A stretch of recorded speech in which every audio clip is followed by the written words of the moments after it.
aujourd'hui, tu ne supportes plus. Tu ne Ouais. supportes plus. Tu as envie qu'il arrête d'envoyer tout le temps de l'argent à sa famille, au pays. Et tu as envie qu'il dépense plus dans le foyer. Oui, voilà, qu'on fasse des choses, parce qu'à côté de ça, on fait rien, en fait. Que Mhm, ce mhm, soit des sorties, des vacances, des trucs comme ça, bah, mhm, on fait rien du tout. mhm, Vu qu'il envoie une bonne partie, et ouais, franchement, je commence à saturer. Et je me demande si vraiment un jour ça va changer. mhm, Voilà. mhm. Alors, bon, moi, ce que je vais dire, c'est qu'il y a une réalité. Il y a une réalité que les élevés sous couveuse ne savent pas ou font semblant de ne pas savoir ou essayent de se dire, bon, ça c'est les détails, ça va peut-être s'améliorer. Vous comprenez? Parce que quand tu as une élevée sous couveuse, c'est-à-dire que toi, tu es né ici, peut-être tes parents sont ici, ton argent que tu gagnes, c'est pour toi et tes enfants. Tu n'as pas à donner de l'argent à papa, tu n'as pas à donner de l'argent à maman parce qu'ils s'en sortent déjà, ils ont travaillé, ils ont leur retraite ou bien peut-être même qu'ils gagnent leur argent, ils n'ont pas besoin de ton argent. Voilà, C'est ça. voilà. Mais tu as marié un homme qui, lui, est issu d'une famille pauvre, qui vient du bled, qui, lui, est venu se chercher ici pour aider ses parents. C'est-à-dire que quand lui, il est venu ici, là, peut-être que son papa a pris crédit, sa maman a pris crédit ou elle a fait tontine et il était le seul de la famille sur qui ils ont misé. Donc, quand il est venu ici, c'est pour venir travailler, pour s'occuper de ses parents. C'est pour ça qu'il est venu.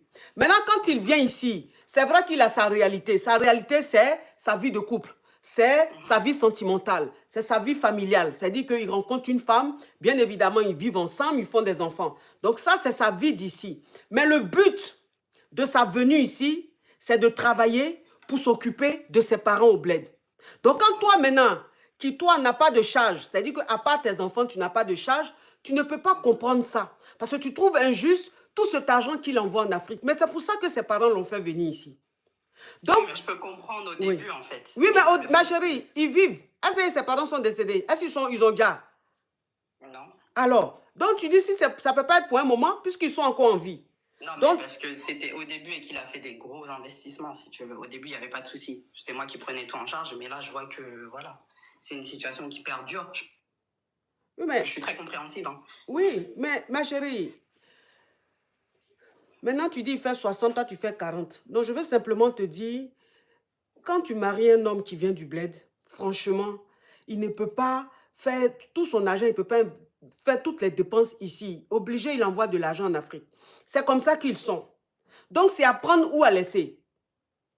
Ok. C'est apprendre ou à laisser. Je n'ai pas dit que ce que le monsieur fait est bon ou n'est pas bon. Je ne suis pas là pour juger. Mais je suis conscient de la réalité du pays. Moi-même, je suis venue ici. J'étais déjà grande. Je suis venue me chercher. Ma maman compte sur moi. Tout le monde compte sur moi. Quand il y a des problèmes là, c'est moi on appelle. Donc, mon mari ne peut pas se plaindre parce que j'envoie de l'argent à mes parents. Mon mari ne peut pas se plaindre parce que j'investis dans mon pays. Moi aussi, je ne peux pas me plaindre parce que mon mari s'occupe de sa maman, de ses soeurs, de ses cousins, de ses cousines. Je ne peux pas. Parce que je sais que lui aussi il vient du bled, que toute sa famille compte sur lui. Tu vois, donc c'est une réalité qui ne changera pas. Ok. Vous qui êtes né ici ou qui avez grandi ici, qui êtes allé à l'école ici, tout, si vous tombez sur des hommes qui viennent de l'Afrique, qui sont venus se chercher, qui sont issus d'une famille pauvre, s'il vous plaît, essayez de vous adapter à leur réalité. Mais si vous voulez qu'ils se comportent comme les enfants qui sont nés comme vous ici ou qui ont grandi comme vous ici, qui n'ont pas de charge, leurs parents ont déjà leur maison, sont déjà chez eux à l'abri, franchement, si vous pensez que vous allez faire ça, les relations ne vont jamais marcher. Il faut que vous soyez réaliste. Je ne supporte personne. Je ne suis même pas en train de supporter quelqu'un. Mais je dis simplement qu'il y a une réalité qui est là, que les filles qui sont nées ici ou qui ont grandi ici doivent s'adapter à cette réalité. Parce que malheureusement, c'est ce qui crée beaucoup de divorces et c'est ce qui crée beaucoup de problèmes aujourd'hui dans les couples où le monsieur vient du bled, où la fille elle est née ici, ou bien la fille elle vient du bled, le monsieur il est né ici. C'est toujours un problème dans ce genre de couple. Donc il faut que vous vous adaptez. Si vous pensez que vous ne pouvez pas accepter ça, ne mariez pas les gens qui viennent du bled. Prenez quelqu'un qui vous est allé à l'école ici, qui a grandi ici, qui n'a pas de charge, à part lui-même et ses enfants. Comme ça, vous êtes tranquille. Tu comprends, ma chérie? Ok, j'ai Mm. compris. Bisous, ma Merci chérie. beaucoup pour les Courage à conseils. toi. Courage à toi. Merci, bisous.